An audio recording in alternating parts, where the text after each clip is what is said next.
right, a lot of people struggle to make their health a priority, and it certainly can be difficult, especially for busy moms to fit in time for fitness. And joining us now with her story is lifestyle blogger, author, and podcaster, Erin Washington. Erin, I'm fascinated by your story, and you got to tell us a little bit about your background because it's pretty incredible. Wait, can we just talk about the title that you're the host we of love the Squats title of the and book, Margaritas? Yes, it's all about balance. And I want to start by saying you can have chicken parm meatballs. I eat chicken parm meatballs. It's a balance. And I think for most of my life, I lived with just restriction and deprivation. Everything was off limits. And I was sad and I was stressed out. And when you live that way, first of all, your body's full of cortisol. You hang on to extra fat. You're miserable. And when I finally started living with balance, which is having that daily indulgence, which for me is a margarita, getting in workouts, but maybe like 3-4 times a week, not 7, the stress went away. And I actually found my best body by living with balance. I never feel deprived because I have my margaritas daily. And when you live with balance, you're a better spouse, a better mom, a better friend, just a better version of yourself because you're happy. And Erin, you look like you're the perfect person. You're beautiful. You got great hair. Put that in my bio. Exactly.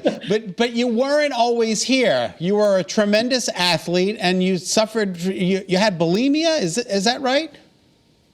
I came out with it in my book. I struggled with anorexia and bulimia for about 10 years. It was something I was never going to talk about. I decided to write this book about finding balance later in life when I was a mom of 2, when I think a lot of women, that's when they just focus on their kids and they think it's too late. And I decided to share my story of where I came from, struggling with the disordered eating, always living in that constant state of stress.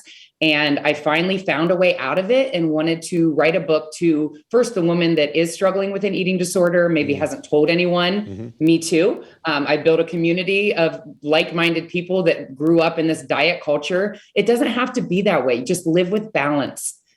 Yeah, and you were a standout high school soccer player, but now as a mom, I think a lot of us figure out, what's happening to my metabolism? Why is it so much harder to lose weight? You have some tips on that. I do. Eat the chicken parm meatballs.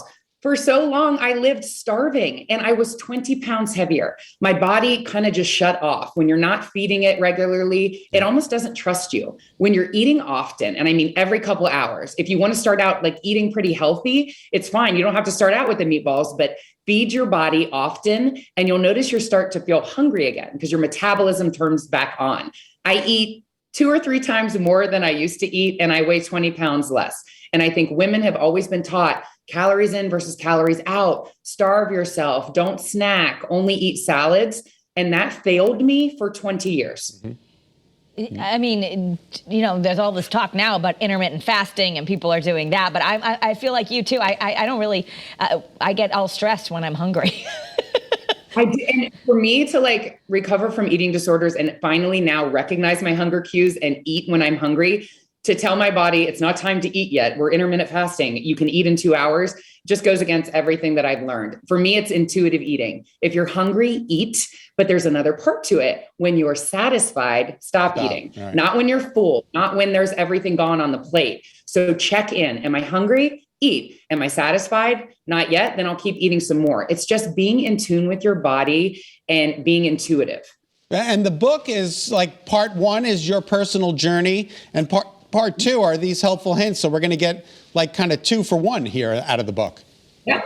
It's where I came from. So hopefully the reader can see themselves in me, struggling, the restriction, being frustrated that you work out 6-7 days a week and you're not losing weight. Here is how I found a way to do it. And it's not the way that we've been taught. So the second part of the book, a lot of it is lifting heavy. Women just do cardio. Stop restricting, stop depriving yourself, let go of the stress. And it's like your body will just find its set point and go where it's supposed to go.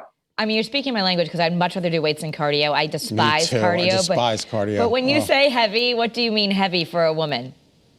Yes, lift heavier. I always stuck to lower weights thinking oh, no, I just want to tone. And you're all picturing that bulky weightlifter woman. You're not going to do that. Your body is not going to do that naturally. The people that are bulked up like that are eating a very specific diet. If you lift heavier, that's when you'll see the muscle tone that you're trying to achieve with the lower weights. Like honestly, I've gone up like 20 pounds. I did it gradually, but then you're turning on your metabolism. I can eat more. I eat all the time. I eat what I want.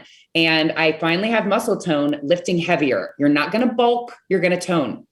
All right. Now, can I have a flavored margarita? I'm not particularly fond of the regular margarita. Can I strawberry or, whatever? I can't believe you said that. So it's January, but in the summertime, I've got you. I have a recipe in my book. It's a skinny frozen margarita, and it makes no sense, but trust me, you take a sugar-free Jell-O cup, strawberry, you can have strawberry, and you mix it in a blender with 1 shot of tequila and ice. It tastes like a frozen margarita on the beach, and your 10-calorie mixer. Erin, you are speaking our language, Erin. Thank you so much for being with us today. Of course. Thank you so much for having me. She's awesome. Again, the podcast and the book, Squats and Margaritas. Love it. What a great title.